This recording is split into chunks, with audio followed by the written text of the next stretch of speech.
When the MG5 arrived towards the end of 2020, we were blown away with the value that it offered, but its range was still a bit of a limitation.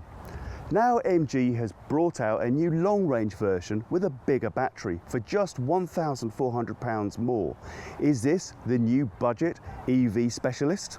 But before I tell you about the new MG5 EV Long Range, you know the drill. Like, comment, subscribe. Earlier this year, when the Long Range was announced, we expected it to arrive alongside a facelift. But the new car looks basically the same as the old one. It's not exactly the most avant-garde looking car. In fact, it's decidedly old-fashioned. You will not be buying the MG5 because you think it looks cool. You buy this car because it's practical and good value.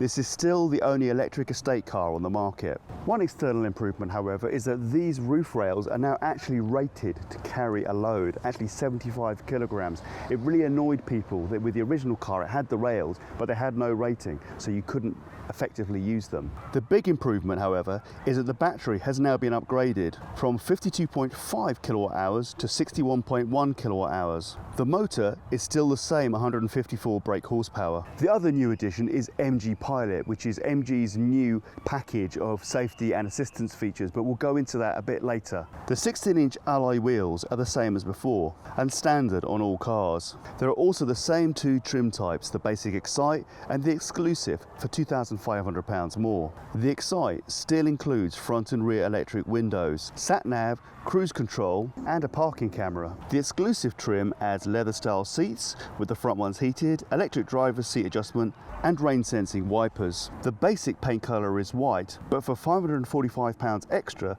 you can have black, blue or the silver we have here. For £695 you can have a red tri-coat paint job. These folding wing mirrors are exclusive to the Exclusive too. The Exclusive also adds smart keyless entry, which operates like this. You just press this button on the door handle, the car unlocks and you can open. Let's have a look inside. Like the exterior, the interior appearance hasn't changed. The Excite comes with cloth seats and the Exclusive what MG calls leather-like. The design's quite cool, dark, with neat stitching. The Exclusive seats are also heated and the driver's side seat has electric adjustment, but not the passenger side. On the Excite, both seats are mechanical. These seats are pretty comfortable, but after all these electric SUVs that we've reviewed recently, this does feel a little bit more cramped in the driver's and front passenger seat. It's all very traditional in here, but then again, you don't buy this car for its funky design, you buy it for its value. So under the central armrest is a small cubby, and you get a couple of cup holders that are inexplicably different sizes in case you have different sized cups. You'll see there are a couple of USB ports and a 12-volt power adapter port. One thing that does seem to be lacking, however, is somewhere to rest your phone when it's plugged into one of those USB ports. The glove compartment is reasonably sized. You can see there's enough space there for the documentation and a pair of gloves, which is always handy. The little area here for you to put documents in or parking tickets, and there's another one on the driver's side as well. Rear seat space also isn't too bad. It's not as much as an SUV, but certainly better than a hatchback. Good enough for adults who are average size. You can see that I have an adequate amount of knee room, an adequate amount of headroom, but if I was really tall, it might be a little bit cramped, which with some of the big electric SUVs, you don't have that problem. There is a functional middle seat. It's a little bit narrower than the other two, so probably not that comfortable for really long journeys, but definitely usable. However, if you only have two people in the back, you can take the rear of that middle seat down, and then you get a couple of cup holders and a nice little armrest to rest your arms on during the journey. You get a couple of USB ports in the back, which is something you get with the Exclusive trim. You'll also note that there is an air vent at the bottom, so this will be really good for keeping your feet cool. It's good to see it because a number of cars don't even have a rear air vent. However, it's not controllable or directionable, and it's a bit low down for the rear passengers. There are also these holders in the backs of the seats in front, so the kids will have somewhere to put their copies of Mondo 2000 or whatever it is that kids read these days. So you'll notice there are ISOFIX symbols here because you have those on both the outer rear seats, but they're missing on the front seat. Of course, one of the main reasons that you buy an electric estate car for is the boot space, and no funky kind of self-opening tailgate here. However, there's quite a lot of space in here. That's 464 litres, and if you pull back this quite decently manufactured blind, the capacity goes up to 578. This parcel shelf is a little bit stiff and hard to remove, but I guess that's a good thing. It means it's reasonably well manufactured. Underneath the boot floor here, There's quite a bit of space, but it's taken up by this polystyrene thing that has a tyre inflator kit inside it. You could also put a spare tyre replacement in there as well, or take it out completely and use it for extra storage if you wanted to. This granny charger carrier is very nicely shaped to fit exactly in this space here. You can drop these rear seats down in the typical 40-60 arrangement. You can see it's not too difficult to do from the rear. This gives you a sizable 1,456 litres, which is about on par with an average sized medium estate car. You'll also notice that the boot is not completely flat, but it doesn't have a kind of lip at any point, or at least not a very pronounced one. So, you know, you can put something reasonably flat, you know, like maybe some items from IKEA in the back here. Very practical indeed. Unfortunately, this car is not rated for towing as yet, but you do get that 75 kilogram rating for the bars on the top of the car, which we already mentioned, so you could put maybe a roof box on there. One thing we do like about this car is that the seatbelt is channeled away from the seat, so when you take it down, it doesn't get in the way. So with 16% extra battery capacity, this car's range goes up from 214 miles to a much more usable 250 miles, which makes it more practical for going between cities. You'll notice that there is no trunk here, and this is not where the battery is either. Well, you can get access to the battery here, but really you're not meant to do much more to this car than filling up your washing liquid. So that means this car now offers a range that's similar to a Zoe or a Leaf, and not far off even a Tesla Model 3 Standard Range Plus or a VW ID3, which are both quite a lot more expensive. The charge port is under the MG symbol on the front. Thanks to the bigger battery, it now takes 9.5 hours to charge from 0 to 100% on a 7 kilowatt home charger. A 50 kilowatt DC supply will take 61 minutes to replenish 80%, but a 100 kilowatt charger will reduce this to 40 minutes, which is actually the same as the original MG5. Either way, this car is definitely a contender for longer journeys, with a meal and toilet break every 150 miles or so. In terms of efficiency, nothing much has changed since the previous vehicle.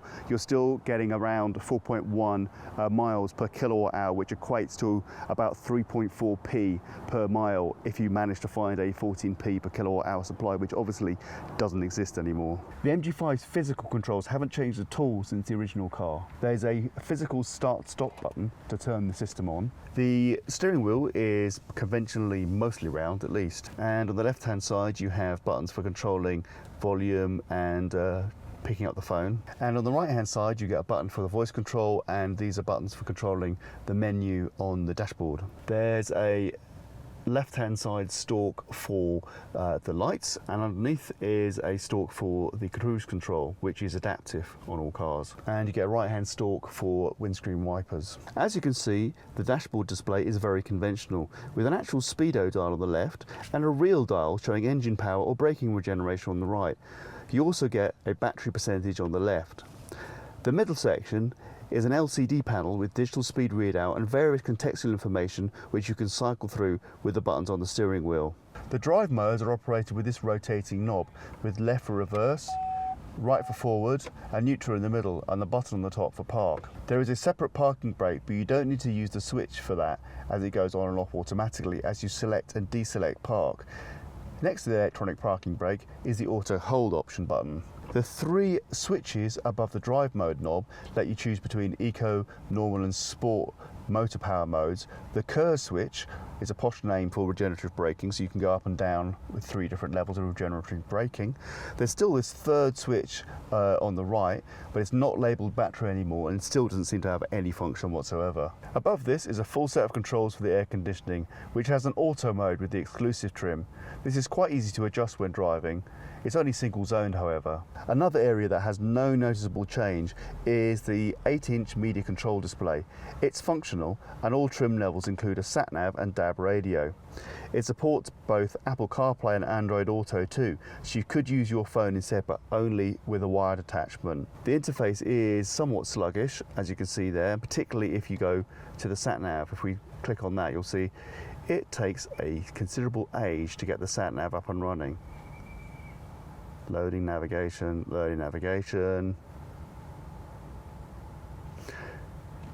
and we're still waiting for that to happen. It's finally there.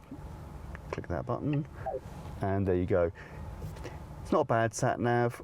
You can click this button to find places nearby, and of course save charging station if you want to as well, quite handy. If you look at the car menu, you can change driving assistance functions, comfort and convenience, and stability control.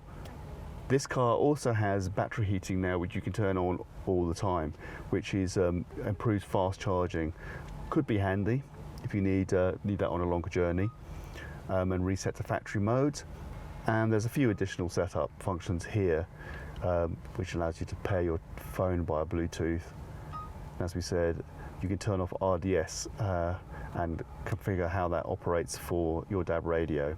Officially, the bigger battery has only added 15 kilograms to the weight of this car, so the performance and handling dynamics are pretty much identical to the original car. For an innocuous looking estate, it's decidedly quick in a straight line, hitting 60 miles per hour in just 7.3 seconds and on to 115 miles per hour.